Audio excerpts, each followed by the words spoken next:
In this episode, I'm going to show you how to add chapters to YouTube videos. Most tutorials will show you technically how to add the chapters, but they don't show you how to do it right. They also don't talk about why you're doing it, so therefore it doesn't really matter if you're doing it right or wrong. Do chapters boost SEO? Do they impact your average view duration or the watch time that people spend on your video? Do they impact if your video converts people into leads? In this episode, I'll walk you through the real purpose of chapters, how to structure them effectively, and what to avoid. The goal is for your video to perform better with real viewers, but also within platforms like YouTube, Google, and ChatGPT. So let's dive right in.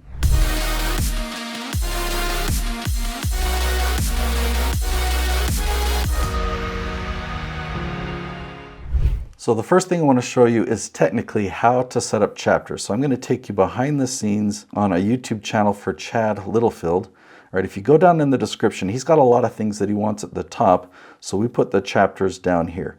Now notice we separate it like this graphically. If people are going to click on that more button or the little down arrow, depending on your device, to open up the description, what are they looking for? You want them to find things easily, so if you can use all caps or symbols like that to be able to divide things, that can be really helpful. So this is the section where we put our chapters. The first chapter has to start 00:00 space, and then whatever text you want to appear there for the chapter. And then each chapter after that will be at a different timestamp, and you can put whatever you want. So if you do that, here's how it appears. You can see chapter 1 appears right here. Chapter 2, choice versus decision is what he's called it. Why we make our choices. Change happens in small groups. It looks like the word groups is cut off. And what is team building? Now some rules about chapters. If you're going to set them up like this, there needs to be at least 3. They need to be at least 10 seconds apart. I'd recommend more than that, but that's the rule that YouTube's set up. And this is all you have to do to set it up. YouTube will auto-detect this in your description and set up your chapters for you. So now let's address some myths about chapters and what they don't do. A lot of people think that this is good for a part of SEO, or that these even create separate URLs. Now what a separate URL would do is if people are searching on YouTube, and instead of YouTube just recommending that they watch your entire video, that they will send you to a specific chapter. But in order for YouTube to do that, it would have to have its own unique URL. And in all the research that we've done, we've never seen anything like that. We've never actually seen a specific chapter recommended. Now the only exceptions to this that I can think of is sometimes I know that I've clicked on a video and the video hasn't started at the beginning. That's it. Like maybe it's just jumped in 15 seconds or even 25 seconds because maybe a lot of people skip ahead, and so YouTube just kind of assumes, okay, let's skip this person ahead. But for me, that annoys me. I'm like, well, what did I miss? And I rewind it to the beginning. Now, I'm a big search guy, meaning I love doing everything that I can to get videos to rank at the top of YouTube search and also Google and ChatGPT search. We're very, very successful at this. And so, of course, we've done experimenting to see, okay, can this help? Can chapters help us with our ranking? We haven't found any evidence that it does anything to do with search ranking. I mean, if you ask tools like ChatGPT will search all the information out there about YouTube and it will come up with an answer, but it's validated my own findings. So the first thing, it said that chapters don't rank separately in YouTube search. It also confirmed that they don't boost impressions. So whether you have chapters or not doesn't really impact the number of impressions that your videos will get. Now there's a lot of speculation out there, and so maybe some of the training that we've heard that have told us the opposite, I think that's just been speculation or guessing as to what chapters might do. But let's get into what we can confirm. What are chapters for? What do they really do? And the first thing is they improve post-click performance. So once a person clicks on the video, if you compare videos that have chapters versus videos that don't, you'll have better performance on your videos for those that have chapters. It makes the user experience better so that there's actually a better trust, better happiness with the viewer that watches your video. It actually increases your average watch time or your average view duration.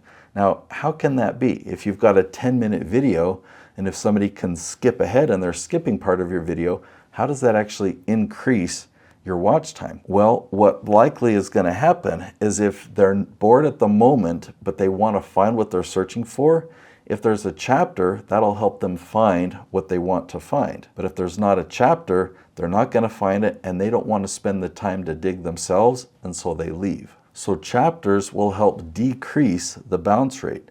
Bounce is when somebody starts watching and then they jet, right? So you're going to decrease that because you're going to help them find what they're looking for.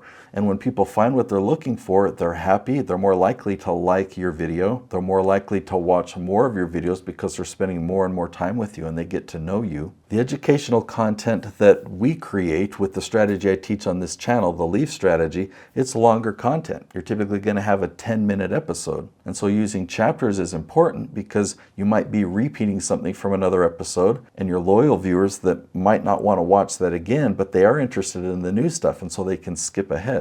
So now let's talk about some criteria. What makes good chapters and helpful chapters versus those that are less effective? We'll cover criteria, and then I'll actually do a test. So with Chad's chapters here, we'll do an assessment to see, are these good chapters or not? So the number one recommendation I have for you is to focus on clarity. If you're vague, it's going to be frustrating. It's actually not going to be helpful. People aren't going to find what they're looking for. They clicked on your video for a reason.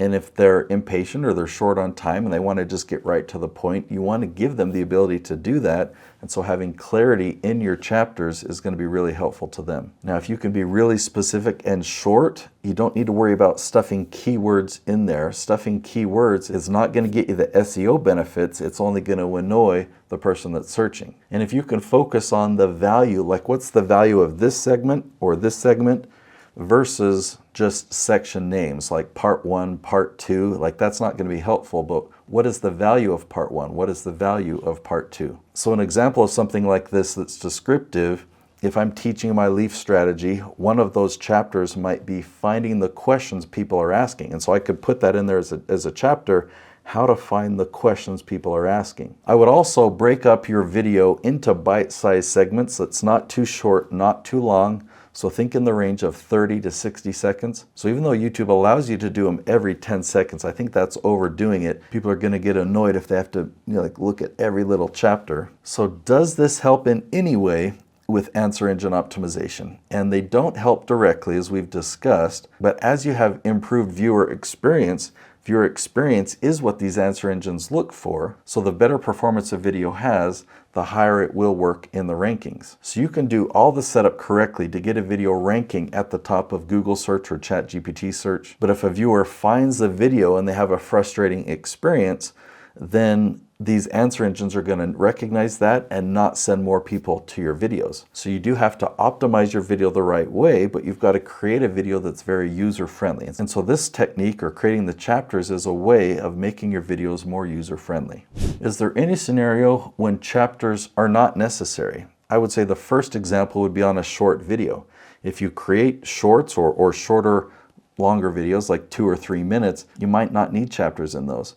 But for the type of videos that I recommend that you teach so that you have a lot more time with people, you can really go in depth on questions, have more time to build a relationship, those are going to be 10 or 12-minute episodes. Chapters are going to be very helpful there. Now there's many other types of videos where you won't see chapters if they're entertaining or if it's a daily vlog, and so people aren't searching for information. Chapters aren't going to be as important because people want to hear the whole story. But when you're creating how-to content or educational content, yeah, chapters are going to be very important. So I've got other training that I've created about chapters. Did you know that chapters actually have thumbnails? And so I've created a playlist, and I'll link to several different things. So in that playlist, you'll see how to change the thumbnail on a chapter. You'll learn how you can actually loop a chapter. So if you're watching YouTube and you want to loop a chapter, I'll show you how to do that on mobile and on a laptop. And we'll demonstrate the functionality of even how you can skip chapters and whatnot. So I will link to that playlist right here.